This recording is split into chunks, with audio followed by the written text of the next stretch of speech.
My name is Tanya Thurman. I'm 34, a gunnery sergeant in the Marine Corps, and I sign for everything I touch. On June 12th, I was 7,000 miles from Guthrie, Oklahoma, when my lender emailed me at 4 in the morning. 3 credit lines had been opened in my name while I was deployed. My sister opened them.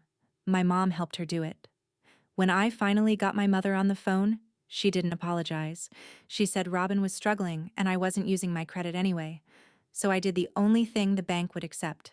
I filed the police report, not to punish anybody, just to get my own name back. 11 days later, my mother called me screaming about something I hadn't even known was coming, and that was the easy part. Welcome back to Hidden Family Revenge. This is the channel where quiet people finally say the thing out loud, and where the paperwork nobody wanted to read turns out to be the only honest thing in the house. If you have ever been the one your family counted on without ever asking you first, stay with me. Drop a comment and be sure to subscribe. Camp Kinser sits on the west side of Okinawa, in a strip of warehouses between the highway and the sea. I ran a supply section there for 6 months.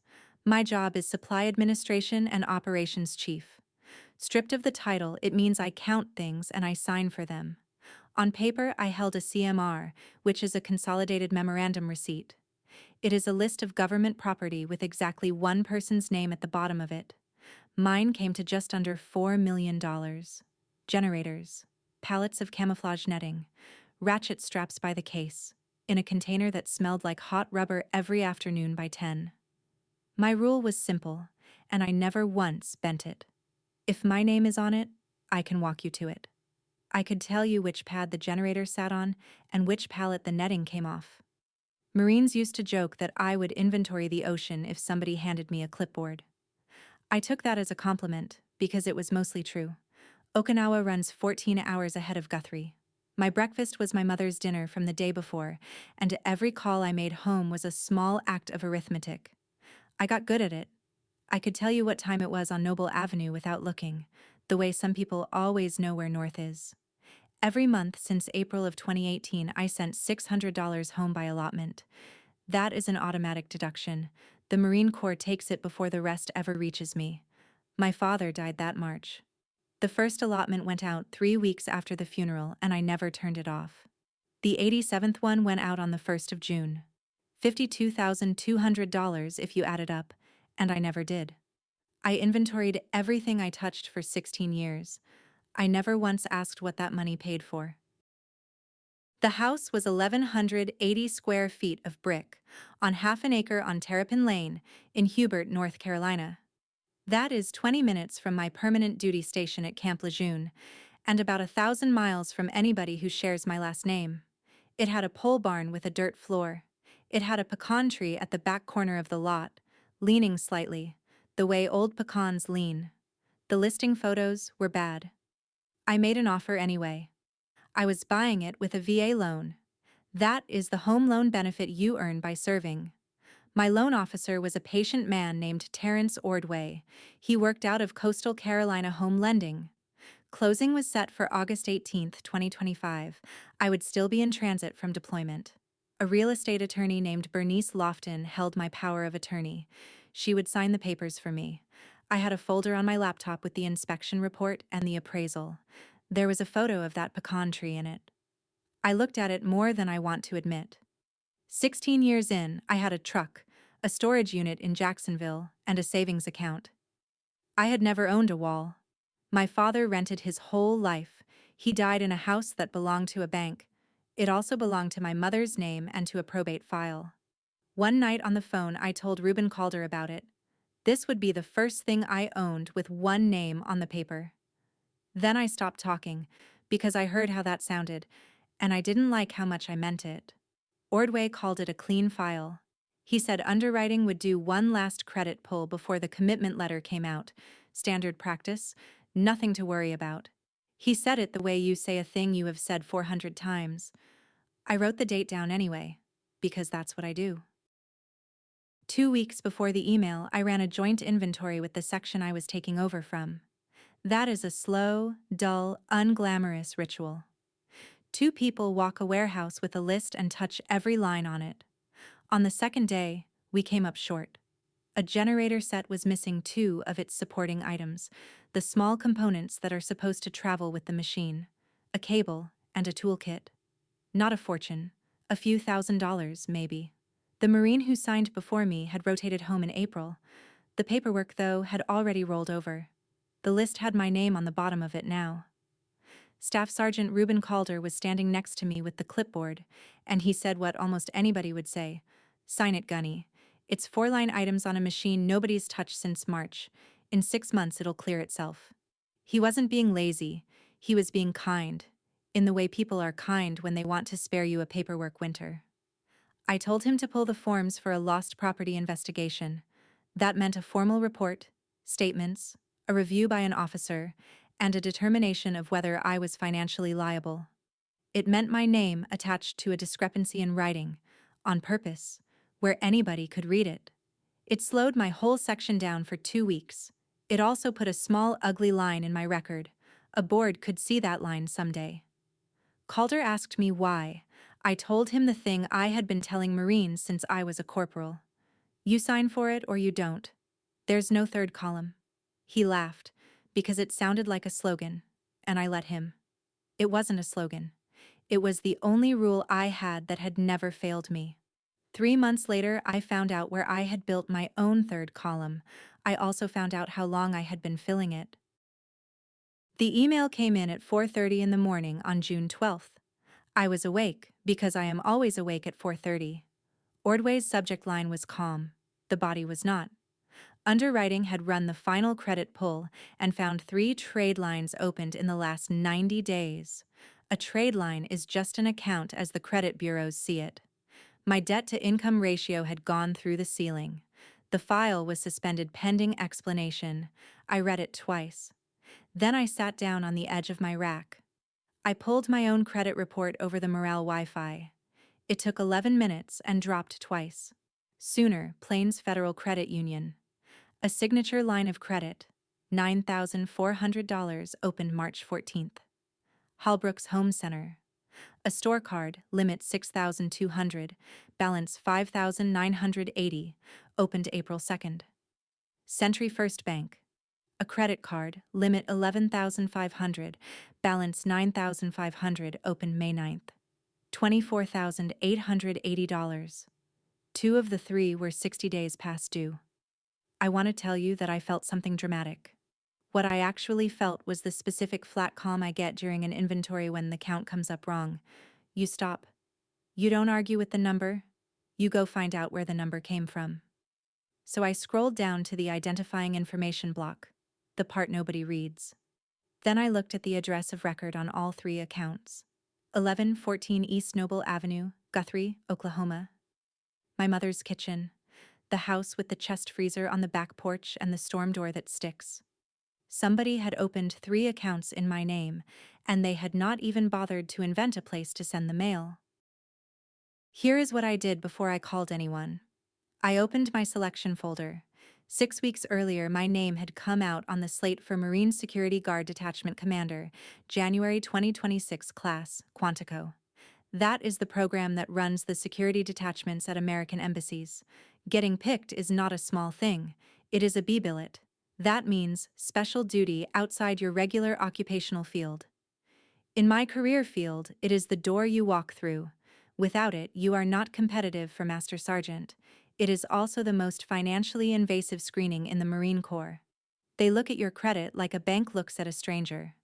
There is a whole framework for it in the security clearance world, a set of guidelines, and the financial one is not subtle. Delinquent debt is treated as a vulnerability because people who owe money can be leaned on. On top of that, clearances are not reviewed once a decade anymore. They are monitored continuously by automated systems that pull records and flag them. 2 accounts at 60 days past due, heading toward charge-off, would eventually surface on their own. I also knew, precisely, that I had a duty to self-report significant financial problems when they arose, not when convenient. When they arose. I closed the folder. I told myself I would report it once I had the full picture. Once I knew whether it was fraud or a clerical horror. Once I knew whether I could fix it in an afternoon. That sounded professional. It sounded like judgment. I said the word data out loud to my empty room like a person building an alibi. It took me 6 weeks to admit what I was actually doing. I was waiting to see if the problem would disappear on its own. I was hoping it would go quietly, before anyone official knew it existed. I called at 9 that night, which was 7 in the morning in Guthrie. Robin didn't pick up. I called again 11 minutes later. It rang once and went dead. That is what a phone does when somebody presses the side button. Then it went straight to voicemail and stayed there. So I called the house. My mother answered on the second ring, cheerful, in the middle of her own sentence, the way she always does. She asked if I was eating. She said the commissary over there probably didn't have decent tomatoes. She told me about a hailstorm that came through on the 9th. It put dents in the hood of Robin's car. She told me about the Kirkland's roof. She told me about a woman at church. I have never once been able to place the name. I let her run. I have let her run my whole life. Then I told her I had been going through my credit report, and I read her the 3 names. Sooner Plains, Halbrooks, Century First. I read the dates too. There was a silence on that line that I could measure. Not a gasp. Not a what. 3 full seconds of a woman deciding which sentence to use. Then she said, very evenly, "We'll talk about that when you're home." That was it. She didn't ask how that could have happened. She didn't say, "That's not possible," or "Somebody's stolen your information," or "Oh my God, honey." She moved to the next thing on her list, which was whether I'd been to see about my knee. My mother is a warm woman. She remembers every birthday in a family of 31 people. That morning, I read her 3 creditors and 3 dates. The most frightening thing in the world was that she was not surprised. Opal Vance called me back at midnight my time. She is my father's older sister, 71, and she has never in her life let a phone ring more than twice. I asked her a narrow question, because narrow questions are the only kind that work in my family. I asked what was new at Robin's place. She told me about the furnace, new unit, put in the first week of April. New flooring through the front room. Robin had told everybody that Tanya was helping with it. Opal said that last part fast. Then she stopped in an odd place, in the middle of the next sentence. She asked me whether it was still that awful humid over there. I let her change the subject. I have thought about that pause more than almost anything else in this story. Then I did what I do, which was work the problem like a movement plan. Emergency leave exists for a death or a grave illness, verified through the Red Cross. Credit fraud is not on that list, and it should not be. My legal office on the island could notarize a document, but the credit union needed a sworn affidavit and an identity theft report. That report had to be filed where the accounts were opened. That is Logan County, Oklahoma. Not Okinawa. Not by fax. I could not walk into a branch. I could not sit down across a table from my sister. I could not drive 6 minutes to my mother's house. I could not stand in her kitchen and make her look at me. That kitchen was the only place this was ever going to be decided. I had 39 days left on that island. 39 days of watching a thing burn from a distance where you cannot even smell the smoke. Robin picked up 4 days later on the 17th. She did not say sorry. She gave me a status report. She said 2 payments had gone through already. She said Marcus was getting a bonus in September. She was going to catch up the Century First card. Then she would start knocking down the credit union. She said the word "we" a lot. She used a tone I recognized from her 10th grade progress reports. She was not scared of me. She was managing me.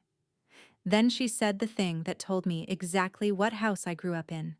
She said, "Just let me handle it." My little sister is 31 years old. She has worked the bakery counter on and off for 9 years. She has started and folded 2 small businesses. Both times somebody quietly ate the loss. She talks about her own life in the passive voice, and once you hear it, you cannot stop hearing it. The card got opened. That happened back in March. It ended up going through. Nothing in her account of the last 90 days had a person doing it. I asked her a direct question. I asked who put my social security number on the application. There was a pause, and then she sounded almost puzzled, almost relieved to have a clean answer for me. She said, "Mom said it was fine. So it was not a secret. It was not a scheme cooked up at 2 in the morning by a desperate woman with a stolen envelope. It was approved. Somewhere in my mother's kitchen, my consent had been discussed and granted by someone else, on my behalf. I got my mother back on the phone that Sunday. I had written out what I was going to say, which tells you something. I did not need it. She answered the question before I finished asking it. She answered it the way you explain an oven to a renter. Robin was struggling. The furnace in that trailer had been out since February, and there was a 9-year-old sleeping in it. Marcus's hours had been cut back in the winter. And you, she said. You weren't using your credit anyway. She said that last part gently. It was not an accusation and it was not a defense. It was an observation about a resource. I said the words, identity theft. I said them flat, without heat, because I wanted to hear what would come back. My mother laughed. Not a cruel laugh, a confused one, the short, surprised sound you make when a stranger uses a legal term for something ordinary in your own house. She said, Tanya, that's your sister. Then she said the sentence I have carried in my chest ever since. She said it kindly, like she was reminding me of a family recipe. You had it to give. That's all being family is. I sat on the concrete outside the chow hall with the phone at my ear. The container yard lights were out in front of me. I had spent 7 years believing I was generous. It turns out I had been a line item, and the line item was performing exactly as expected. I got off the phone wondering how old that rule was. I wondered who else in that house had lived under it before me. There is a bank of phones in the corner of the chow hall for people calling the States. For 4 nights I stood at the end of it with a notepad. It was the middle of the night my time. I was working the American business day. I called Sentry first. A polite young man in a call center explained that they could not open a fraud investigation without a completed fraud affidavit. I asked what the affidavit was. He read it to me. It is a sworn statement, signed under penalty of perjury, declaring that a specific person used my identifying information without authorization. He said it also had to be accompanied by an identity theft report from law enforcement. I asked if there was a version of this where nobody got reported. He was quiet for a second and then said, No, ma'am, not one that removes the debt. So I priced the other way out. $24,880 was almost exactly my down payment, and my closing costs, and my cushion for a new roof someday. I could pay it. I could pay all of it in one wire and be a woman with no house and no savings and my mother's approval. Then I read further and found the last joke in it. Paying the accounts would not remove them from my credit report. They would sit there for 7 years as accounts I opened and struggled to pay. Underwriting would still see them in August. There were 3 ways out of this thing. I called all 3. Not one of them existed. I'm going to stop here for a second because this is where I still get stuck. There was no quiet way out of it. Not one. If you've ever found out that protecting yourself and protecting your family were 2 completely different jobs, tell me in the comments which one you picked. I read every single one. And if this is hitting close to home, subscribe so you don't lose the rest of it. Rhonda Baird is a fraud analyst at Sooner Plains Federal Credit Union. She is 45, and she talks the way a good corpsman talks, slow and exact, no wasted comfort. She took my call at 7 in the morning her time, and she stayed on the line for 50 minutes. She confirmed the signature line of credit, $9,400, funded March 14th. She confirmed the application had come in through the online portal. Then she said something and stopped in the middle of it. She said the application was submitted online, but there was in-person verification at the branch.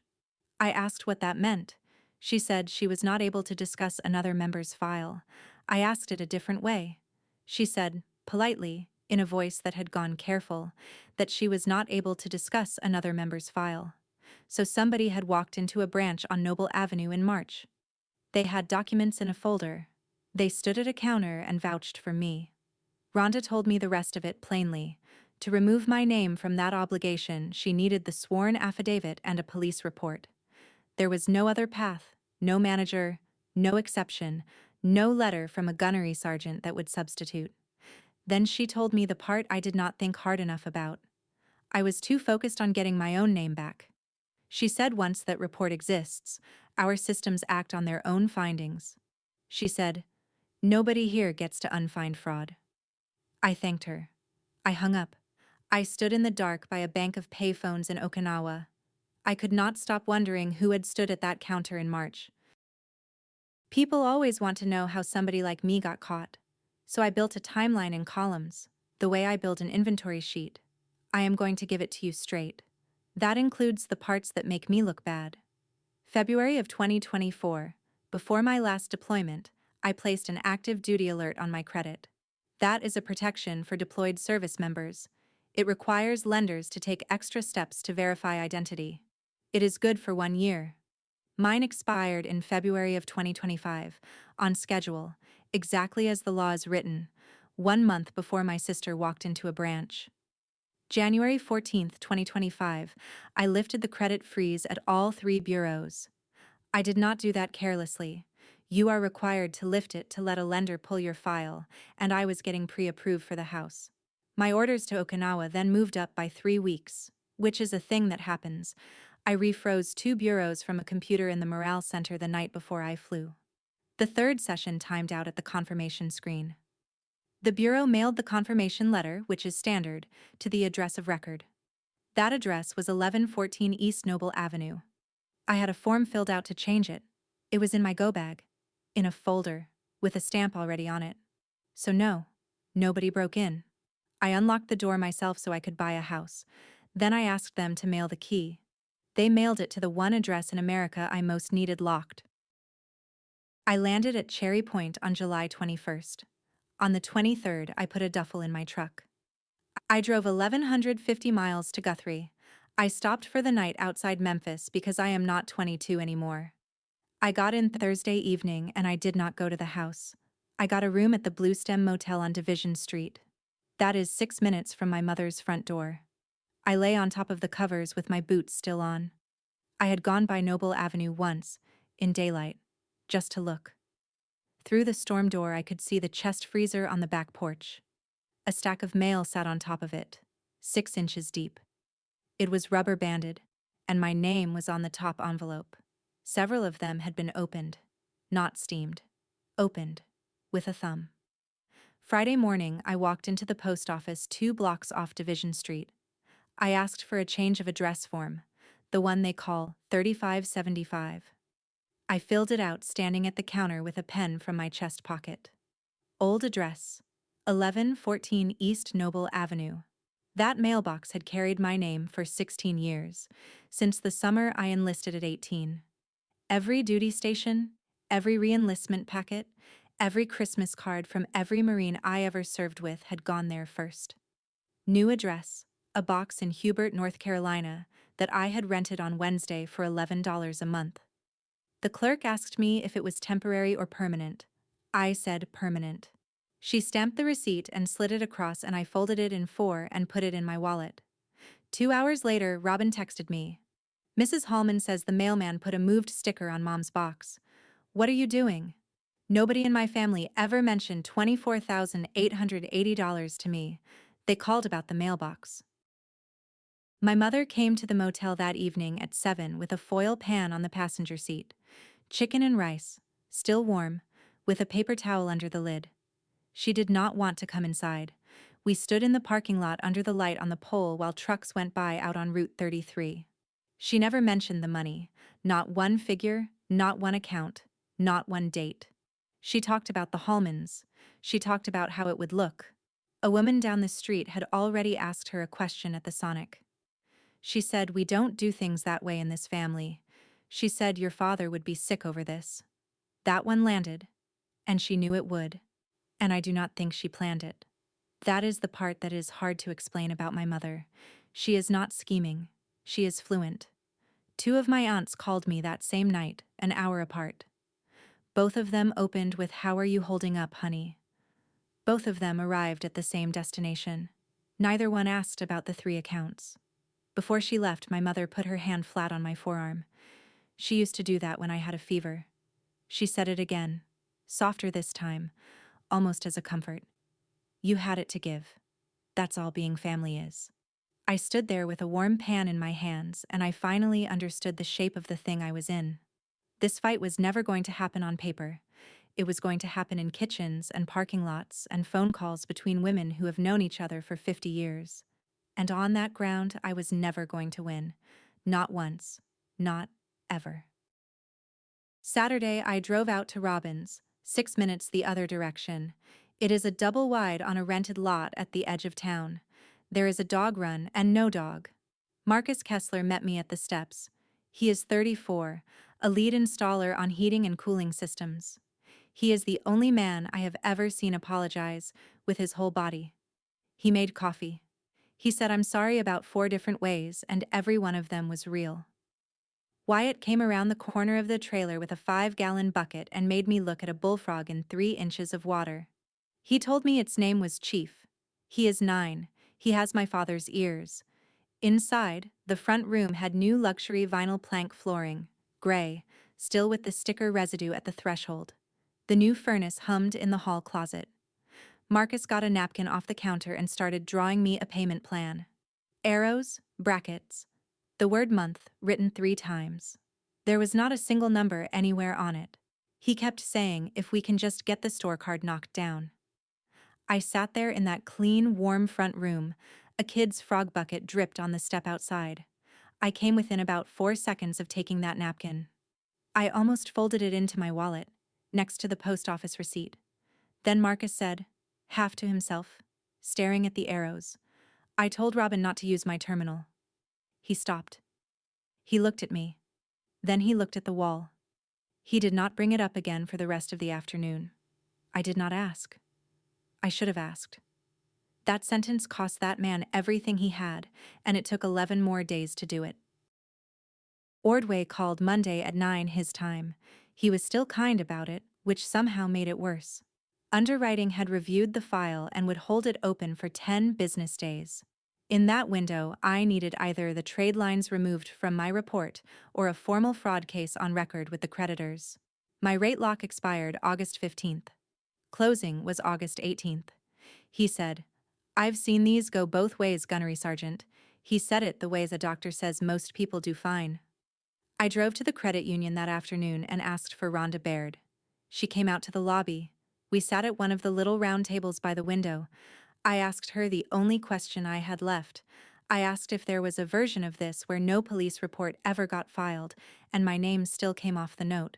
She did not sigh, and she did not perform any sympathy at me, which I appreciated more than I can tell you. She said, I can't unring it without the report. I'm sorry. Then she said, and take that as a real apology, not a script.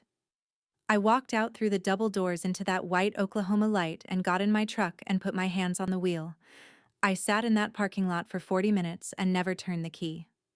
A woman came out and loaded a car seat into a sedan 2 spaces over. A man walked past with a deposit bag. And I sat there doing the arithmetic on the only remaining road, which ran directly through the front counter of the Guthrie Police Department. On July 31st, I walked into the Guthrie Police Department at 8 in the morning. Detective Nita Coyle came out to the front counter. She took me back to a room with a table and 2 chairs. There was a poster about bicycle registration on the wall. She is 39. She did not offer me coffee. She did not tell me she was sorry. By then, that was the kindest thing anybody had done in a month. She had me go through it line by line, and I gave her all of it, including the columns that made me look like a fool. That I lifted my own freeze. That I let my active duty alert expire. That I never changed my address. That I sent $600 a month to that house for 87 months and never once asked for a single receipt. Coyle wrote it all down without a flicker. When we got to the end, she turned the statement around. She put her finger on the signature block. She said, I need you to hear something before you do that. Once this is a report, it belongs to the county. Not to you. She said, you can't call me in a week and take it back. I asked her if people try. She said, all the time. My father's sister's voice was in my head. So was my mother's hand on my forearm. Underneath both of them was my own voice, from a warehouse in Okinawa. You sign for it, or you don't. There's no third column. I signed. I drove back to the Blue Stem and slept 9 straight hours, which I had not done in 6 weeks. It took 11 days for me to find out what I had actually signed. The next 10 days were paperwork.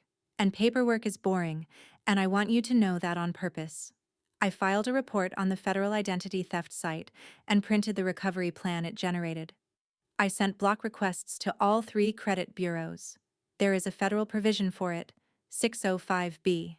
It lets an identity theft victim have fraudulent accounts blocked from her file. I attached a copy of the police report to each one. Certified mail, 3 green cards. I built a spreadsheet. A column for the creditor, a column for the case number, a column for the date sent, a column for the date an answer was due. I called Calder one night from the motel to check on my section and told him where I was at. He said, respectfully, "Gunny, nobody would have known." I laughed and let it go, because he was not wrong. I did not have an answer yet that would survive being said out loud. Guthrie went silent. My mother did not call. Robin did not call. Even Opal did not call, and Opal calls people on their birthdays at 7 in the morning. I read that quiet as good news. I thought the family had decided to let the process work, the way you let a doctor set a bone. On day 10, I drove to a home store in Edmond and bought curtains for a house I did not own yet. Day 11 was August 11th. The phone went off at 6:40 in the morning, and my mother was already screaming when I answered.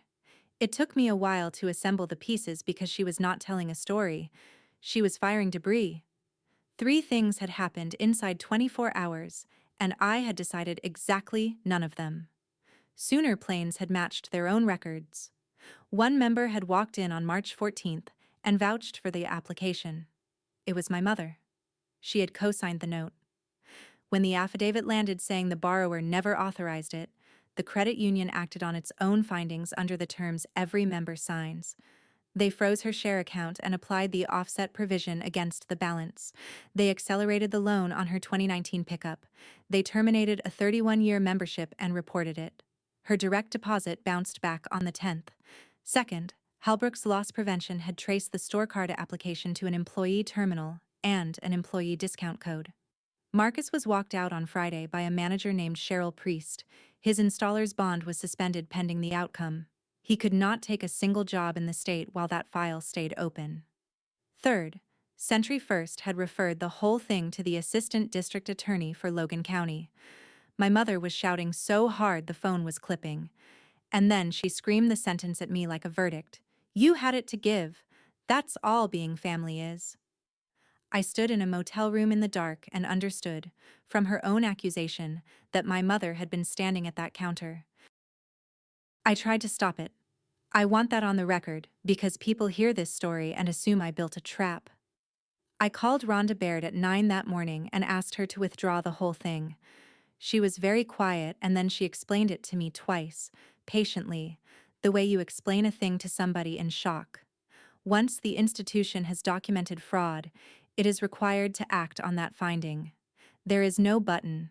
The victim does not get to instruct a federally insured credit union to ignore what it found. She said, "I know you didn't want this, and it doesn't matter that you didn't want it." I called the corporate number at Halbrook's and got the same answer in a colder voice. I called the district attorney's office and left a message that was never going to help anyone.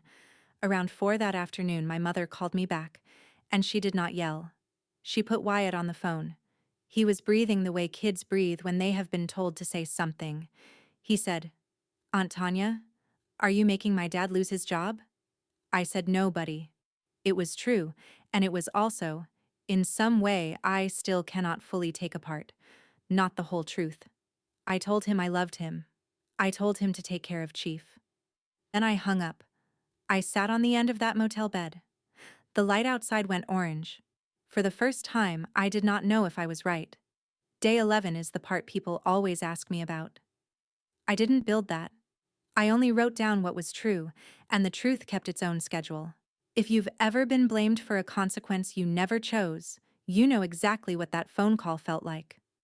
Comment day 11 and I'll know you've been there. Subscribe, because what they offered me next was worse than the screaming. Ordway called on August 14th at 11 in the morning. I was in the motel parking lot with the tailgate down, eating a gas station sandwich. He had the fraud documentation.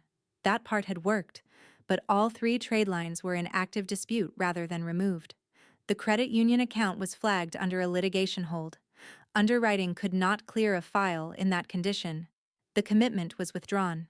My rate lock expired the next day. The sellers took the backup offer on August 20th, which I know because I looked, once, which was a stupid thing to do. Bernice Lofton mailed my power of attorney packet back to me, unused. There was a short note in blue ink. She was very sorry, and I should call if I tried again. The appraisal and the inspection and the survey came to $1,340 and none of it comes back. I stood there in the heat with half a sandwich in my hand. Then I got out my phone and opened the folder. I looked at that leaning pecan tree. Then I deleted the photo. I know myself. And I would have kept opening it. Everybody assumes the worst moment was my mother screaming at 6:40 in the morning. It wasn't. It was an email 4 lines long from a polite man in Jacksonville. The first thing I ever tried to own by myself was gone. I was back at Lejeune on August 25th. My credit report now showed 3 accounts in dispute, 2 of them heading for charge-off. And I sat down one night in my barracks room and read the reporting requirements the way a lawyer reads a lease.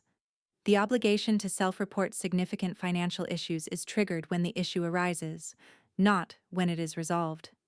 Not when it is convenient. But here is the honest shape of it. The continuous vetting system would get there on its own, eventually, and eventually could be 3 months, or 6 months, or 9. My disputes were already filed. If the bureaus granted the blocks in November or December, my file would come back clean, before any automated flag ever tripped. I would report to Quantico in January with a spotless record. Nobody would ever have to know about that autumn. Nobody would know what had been attached to my name. Calder said it again on a Thursday in the smoke pit. He was not even talking about my case. He meant it as a general observation. Nobody would have known. I opened the self-report form on a Tuesday night at 2200. I typed my name. I typed the first 2 lines of the summary. Then I closed the laptop and went for a run in the dark and did not open it again for 11 days. I flew back for Labor Day weekend because Opal asked me to.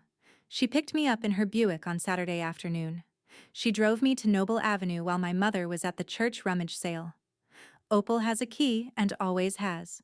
She walked me through the kitchen and past the pantry. There is a door back there, to the room I always thought was storage. She opened it. Single bed against the wall. A dresser with a doily. One window, low, looking out at the downspout and a strip of gravel. Opal told me that her brother's wife lived in that room until she was 27 years old, that my mother started the practical nursing program in 1982, that she quit it in 1983 because Juanita Prine needed somebody home. And somebody home meant Loretta. Loretta was the one with the paycheck from the hospital cashier's office. She handed her pay envelope over every Friday from the time she was 17. Juanita died in 1994, and by then the room was just where my mother slept. Opal stood in that doorway with her hand on the frame. She said one thing about my mother. She never brought it up again. Not once, in all the years since. Your mother has never owned one single thing that was only hers. Except that account. I stood in a room the size of a supply cage and finally understood that my mother was not attacking me. She was handing something down. It had been handed to her. She had carried it for 46 years. She was doing what people do with a weight like that. She was passing it to the strong one. Desmond Fite was sitting at Opal's kitchen table on Sunday afternoon when we got back. He is 58, gray suit, no tie, a folder squared up in front of him. He is Robin's attorney, and he was polite to me in a way that told me he had done this 100 times. He laid out terms he had worked with the assistant district attorney, a woman named Marlene Quist. The terms were simple enough. I would submit an amended statement calling the 3 accounts authorized family use. An internal misunderstanding between a mother and 2 daughters. Then the office would decline to prosecute Robin. Sooner Plains would reverse the offset and reinstate my mother's membership. Halbrooks would close its file, and Marcus's bond would be restored inside 30 days, and he could work again. Fight went through it slowly and let each piece land. Then he told me the price, and he did not soften it, which I respected. The $24,880 becomes legally mine. It stays on my report for 7 years, and the amended statement is submitted under oath. Opal put her hand over mine on that Formica table. A plate of pecan bars sat in the middle, untouched. The kitchen clock was very loud. She said, "Just fix it, honey. Nobody has to be a criminal." Fight left the folder on the table. He set a pen on top of it, squared to the edge, and said he would need my answer within 72 hours. They gave me 72 hours and they used all of it. Robin called Sunday night and cried, and it was not performance. I have heard my sister fake cry since she was 6, and this was not that. She said Wyatt asked her if they were going to have to move again. She said she knew it was her fault. She said it out loud, once, plainly, and then she asked me to sign. Marcus texted me Monday morning. He apologized for putting me in this position. I believe he meant it. In the next message, he asked about the bond. Would it really come back in 30 days? And I understood him. A man with no work cannot afford to be noble for very long. 2 aunts called. A cousin I have not seen since 2019 messaged me a photograph of my father. And then, Monday evening, my mother called, and she did not raise her voice at all. She sounded old, which she had never sounded before. She said, "You're the only one in this family who can fix this." That was the whole argument, and it was a good one. Because on paper she was right. Look at it as a ledger. Sign, and 4 people are made whole. Robin has no record. Marcus works. My mother has a bank again. Wyatt stays in his school. One person pays. It is the person who can pay. The one with steady income and no children. The one with a career that will still be there in 7 years. Every accountant in America would tell you that is the efficient allocation. That was the first time in my life I understood why my mother believes what she believes. On a spreadsheet, she is not a villain. On a spreadsheet, she is right. Tuesday morning, I took the folder out to my truck and read the amended statement the only way I know how to read anything, pen in hand, line by line. A tick in the margin for every line I could verify, a mark for every line I could not. The first 5 lines were fine. They were dates and account numbers and my legal name, and they were all correct. Line 6 said, "I authorized my sister's use of my identifying information." I sat with that line for a long time, in a parked truck. The windows were down. A wasp worked the edge of the windshield. Because I could see the entire shape of it now. For 87 months I put $600 into that house and never asked for an accounting. Not one receipt, not one question. I told myself that asking would turn love into a transaction. That is a beautiful way to say a very simple thing. I did not want to know. That money went somewhere, and the somewhere was never written down. I had built a place in that family where the difference could go so that nobody ever had to file a report. 3 accounts in my name were not an accident.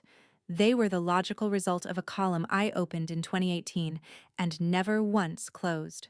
And if I signed line 6, the column stayed open. My name would still be at the bottom of it. Someday Wyatt would be 19 and need something. There would still be a place in that house to put the difference. I said it out loud in that truck, alone, to nobody. You sign for it or you don't. There's no third column. And then I understood the harder half of it, which had been waiting for me since June. Refusing to sign their statement was going to be the easy part. The expensive signature was the one I was going to have to put on myself. We met at Opal's kitchen table at 2 on Tuesday afternoon. Fight on one side with his folder, my mother and Robin across from me. Opal at the end, next to the stove, with her hands in her lap. The ceiling light in that kitchen is yellow. The clock ticks. The pecan bars were still on the plate, under plastic wrap, a day older. Fight asked if I had reviewed the statement. I said I had. Then I picked the folder up, squared it, and slid it back across the formica to him with the pen on top, unsigned. Robin made a small sound. Fight did not move. My mother stood up so fast her chair went over backward. It hit the baseboard. Then she said the worst thing she has ever said to me. She said, "You are always the coldest thing in this house." I did not stand up. I put both hands flat on the table and I brought my voice down until she had to stop talking to hear me. I said, "I'm not signing my name to a story that isn't true, not even a kind one." And then I said the only other thing I had prepared for the whole room. I said, "Robin can take the diversion. I'm just not writing anybody else's truth for them." Nobody answered me. Opal looked at the stove. I picked up my keys and I left, and the storm door shut behind me the way it always has. Twice. 40 minutes later, I was in the parking lot of the Blue Stem Motel. I stood under the light on the pole. The wind came across Division Street. A truck downshifted out on Route 33, and I made the call that actually cost me something. I called Sergeant Major Lloyd Aiken at home on a holiday weekend, and I told him I had a significant financial issue to report. Then I wrote it up that night. I sent it to Charlene Rusk, our battalion security manager. I did it before continuous vetting ever pinged. I did it before I submitted a single page of my embassy duty packet. And I put the ugly columns in it. That I lifted my own credit freeze. That I let my active duty alert lapse. That I never changed my address of record. That I sent 87 allotments to that house and never reconciled $1 of it. That my own mother co-signed a fraudulent note. I filed a report on myself with exactly the same detail I had filed on that generator set in Okinawa. Aiken was silent for about 4 seconds. Then he asked me one question. "Gunny, do you know what this is going to do to your slate?" I said, "Yes, Sergeant Major." September through November was interviews and statements. My self-report triggered a financial review, and a review means an interim flag on your file while it is open. I sat with an investigator in a small room at Lejeune twice. I produced bank statements going back 3 years, the police report, the affidavits, the bureau correspondence, and a one-page schedule of every dollar of the $24,880. I was told, more than once, and always politely, that the file would probably resolve in my favor. Probably is not a date. In October, the Marine Security Guard program pulled me from the slate. That is a form letter.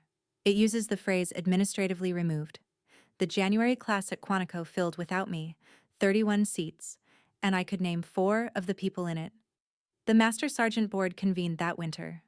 My record showed no B billet. The one I had earned was sitting in a folder marked pending. Careers are built out of timing. I lost a cycle.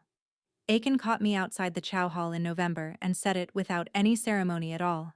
He said, "You did it right. It's still going to cost you."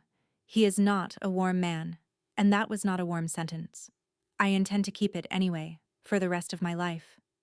Calder said his line one last time in the section office, quieter than before, almost like an apology.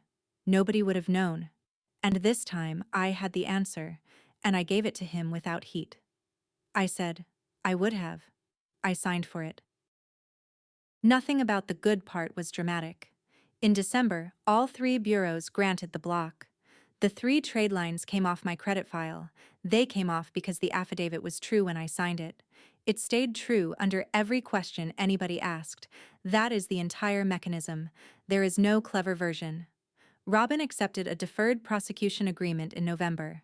Restitution on a schedule, 200 hours of community service, and no conviction if she completes it. Marcus got his bond back in January, once the file listed him as a witness rather than a subject. Halbrooks did not take him back. He works for a 2-truck outfit out of Cashin now. It pays about $9 an hour less. He did the least in this story and lost the most. I think about that on a schedule. My mother's membership at Sooner Plains was not reinstated.